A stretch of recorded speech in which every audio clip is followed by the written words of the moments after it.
Hello friends, my self अंकुश। हम लोगों ने लास्ट क्लास में वेक्टर पढ़ रहे थे, तो वेक्टर का पार्ट 3 मैंने दिया था।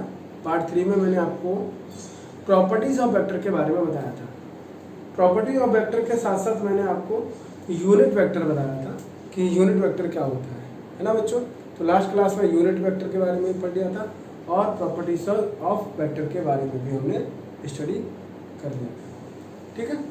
अच्छा, आज हम जो पढ़ने जा रहे हैं वो है एडिशन ऑफ वेक्टर, यानी वेक्टर का एडिशन कैसे करते हैं। जैसे वेक्टर होता है ना, मान लीजिए हमारे पास दो वेक्टर है, एक वेक्टर ये है और एक वेक्टर दूसरा है, उन दोनों वेक्टर का एडिशन करना है। तो उन दोनों वेक्टर का एडिशन हम कैसे करेंगे, यहाँ पर हमें ये देखना है, ठीक है।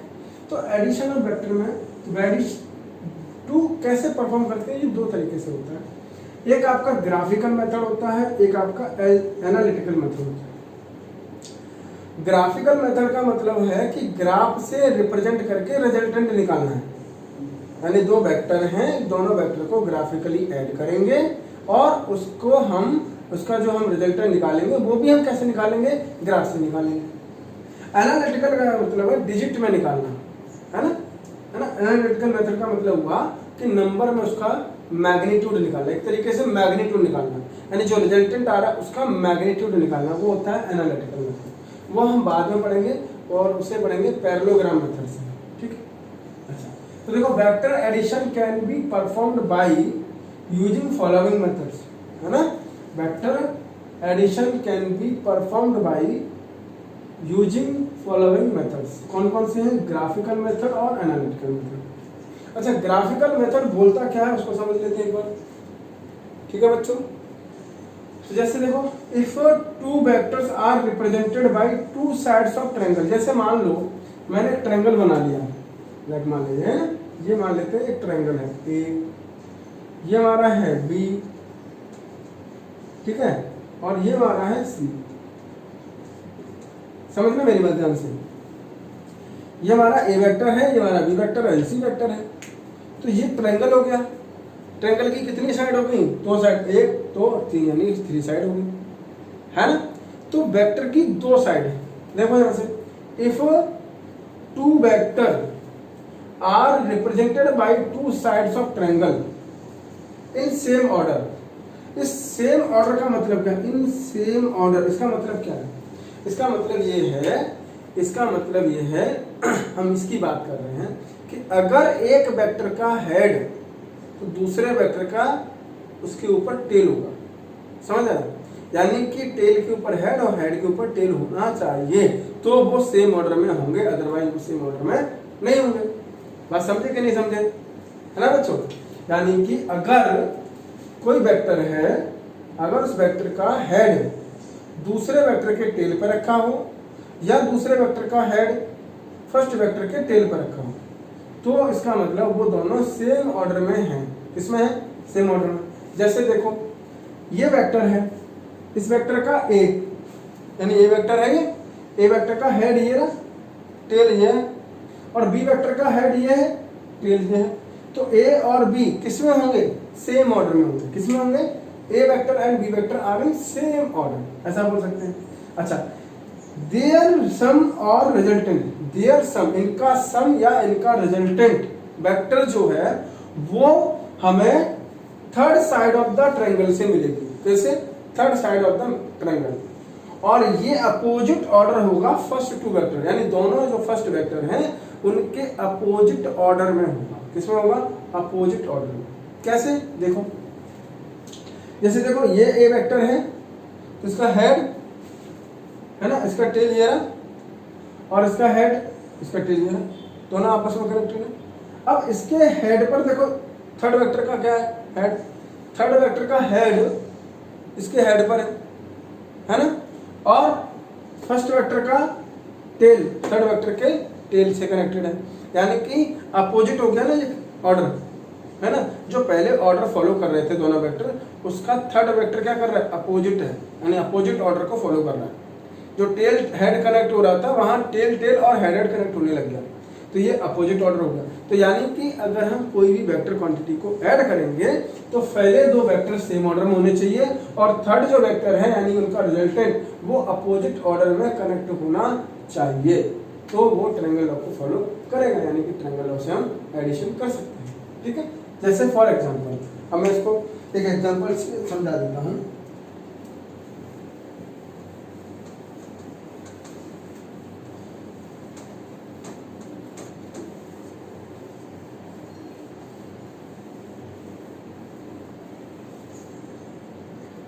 जैसे मान लो ये एक वेक्टर है, ठीक है, और ये दूसरा वेक्टर है मेरे पास, तो मुझे इन दोनों को ऐड करना है। तो मैं क्या करूंगा, सबसे पहले इस वेक्टर को यहां लेके आऊंगा, ठीक है, ये ए वेक्टर है। अब याद करो मैंने आपको पैरेलल शिफ्ट थ्योरम बताई थी, मैंने प्रॉपर्टी बताई थी फर्स्ट कि अगर किसी भी वेक्टर को पैरेलली शिफ्ट करते हैं तो उसके अंदर कोई चेंज नहीं आता, वो हमेशा अनचेंज रहता है। तो इस बी वेक्टर को मैंने क्या किया, पहले मैं आगे ले गया ऐसे, ले गया, और फिर मैं इसे पीछे ले गया। तो पहले जस्ट मैं आगे ले गया तो पैरेलल लेके गया, और पीछे भी लाया तो पैरेलल ही गया, तो उसके अंदर कोई चेंज नहीं आया, तो सीधा सीधा उसको उठा के मैं इसके यहाँ लगा सकता हूँ। यानी इस वेक्टर बी का टेल ए वेक्टर के हेड पर कनेक्ट कर देते हैं, सेम ऐसे, दिख रहा है ऐसे। तो ये क्या हो जाएगा बेटा, ये हो जाएगा बी वेक्टर। अब जो हमारा थर्ड वेक्टर है यानी रिजल्टेंट वेक्टर, रिजल्टेंट वेक्टर क्या होगा, तो रिजल्टेंट वेक्टर समझ लेते हैं। ये ए वेक्टर और ये हमारा बी वेक्टर, और इस पे जो है इस पर हम क्या करेंगे, थर्ड वेक्टर जो है ना, थर्ड वेक्टर का एरो यानी हेड बी वेक्टर के हेड से कनेक्ट कर दिया, और थर्ड वेक्टर का टेल ए वेक्टर के टेल से कनेक्ट कर दिया। तो देखो ये दोनों तो सेम ऑर्डर में है, और ये जो रिजल्टेंट वेक्टर है वो इन दोनों के अपोजिट ऑर्डर में है। तो हम बोल सकते हैं R vector equal to A vector plus, ऐसे लिख सकते। क्लियर बच्चों? ऐसे मान लो एक एग्जांपल ले लिया, ऐसे बहुत सारे एग्जांपल ले सकता हूँ ना, मान लो ऐसे ले लिया मैंने। मान लीजिए मैंने बोला कि एक वेक्टर मेरे पास ए है और एक वेक्टर मेरे पास बी है, दोनों को ऐड करना है, ठीक है जी। अब याद रखना ऑर्डर क्या होना चाहिए ऐड करने के लिए। अगर फर्स्ट वेक्टर का हेड है तो सेकंड वेक्टर का उसका क्या होना चाहिए, टेल होना चाहिए। तो इसको ऐसा कर देते हैं, इसको ऐसा कर देते हैं, इसको यहाँ से ए वेक्टर को तो ऐसे रखेंगे, ये ए वेक्टर है, और बी वेक्टर का जो टेल है ना वो इसको पैरेलली शिफ्ट करा के यहाँ रख देंगे। बोलो हाँ, ये बी वेक्टर है, बोलो बेटा आया समझ में। अब क्या करेंगे, थर्ड वेक्टर जो है इनका जो रिजल्टेंट आएगा उनको ऐसे कनेक्ट कर देंगे, यानी इसका एरो यहाँ आ जाएगा, इसका टेल यहाँ आ जाएगा, तो ये हो जाएगा R vector is equal to A vector plus B vector, right? कोई प्रॉब्लम नहीं है, बोलो हाँ है। ऐसे ही मान लो एक और एग्जांपल ले लेता हूँ मैं। अच्छा सा मान लो ये वेक्टर ऐसे है, ए वेक्टर है ये, और बी वेक्टर हमारा ऐसे रखा हुआ है, तो अब इसको कैसे करें बोलो। तो इसको भी सिंपल है, कोई दिक्कत नहीं है इसमें, आसान है ये, है ना, सिंपल। क्या करना है अपने को, इस बी वेक्टर को ऐसे ही रहने देना, ए वेक्टर को शिफ्ट करा देना, या ए वेक्टर को ऐसे रहने दो, बी वेक्टर को कराना। तो मान लो मैंने बोला कि ए वेक्टर को मैं ऐसे रख देता हूँ, ठीक है, ऐसे है तो मैं ऐसे रख देता हूँ, ये आ गया आपका ए वेक्टर, और इसके ऊपर यहाँ पर क्या रख दूं मैं, बी वेक्टर, और इसको कनेक्ट करा देते हैं सी वेक्टर से, ठीक है जी। आया, तो यहाँ आ जाएगा R vector equal to A vector plus B vector, ठीक है। एक और ले लेते हैं, बोलो क्या लूं, मतलब मैं ऐसा कुछ ले लेता हूं, ये मेरा ए वेक्टर है और ये मेरा मान लीजिए ये हमारा बी वेक्टर, ऐसे पढ़ेंगे एकदम, मतलब समझ ही नहीं आ रहा कैसे ऐड करूं। तो कुछ नहीं करना है, ये ए बी वेक्टर है ना, इसको उठा के यहाँ पर रख देना है। तो ये ऐसे रखो, ये हमारा ए वेक्टर है और इसको हमारे पास ऐसे रखो और इससे ऐसे कनेक्ट करो।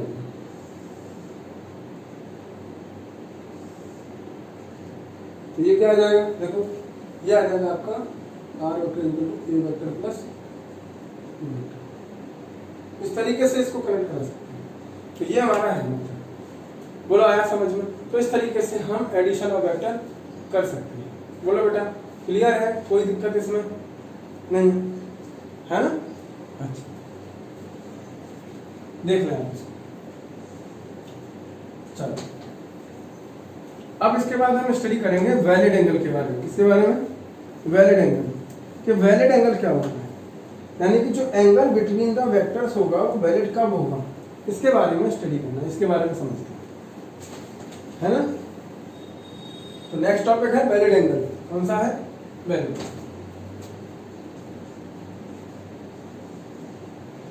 वैलिड एंगल हमेशा याद रखना, अगर मान लीजिए मुझे कोई वेक्टर दिया है, ठीक है, तो दो वेक्टर का हमेशा एंगल क्या होगा, एंगल हमेशा दोनों वेक्टर के बीच में निकलेगा। एंगल कभी भी निकलेगा वो क्या होगा, दो वेक्टर के बीच में निकलेगा। तो मान लो ये मैंने मान लिया एक वेक्टर है ए और ये हमारा बी वेक्टर है, ये वाला। तो इन दोनों के बीच में जो एंगल है वही होगा ना vector angle, vector of angle of vector, है ना? लेकिन यहाँ पर ऐसा नहीं होता है, यहाँ पर कंडीशन होती है। एंगल वैलिड जो होता है ना, तो angle between tail to tail, है ना, या और एंगल बिटवीन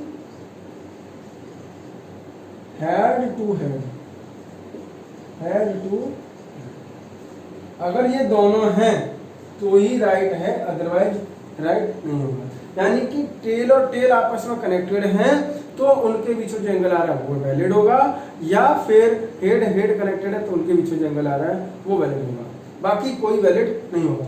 फॉर एग्जाम्पल समझते हैं, तो ये वाला तो हमारा गलत हो गया। अब एग्जाम्पल से इसमें समझते हैं।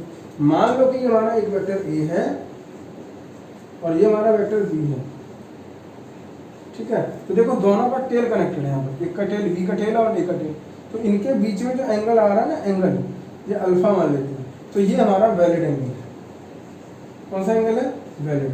अच्छा ये भी एंगल होगा, तो ए और बी के बीच में ये भी एंगल है, तो ये हमारा बीटा है, बट हमारा बीटा क्या है? बिग, और अल्फा क्या है? स्मॉल,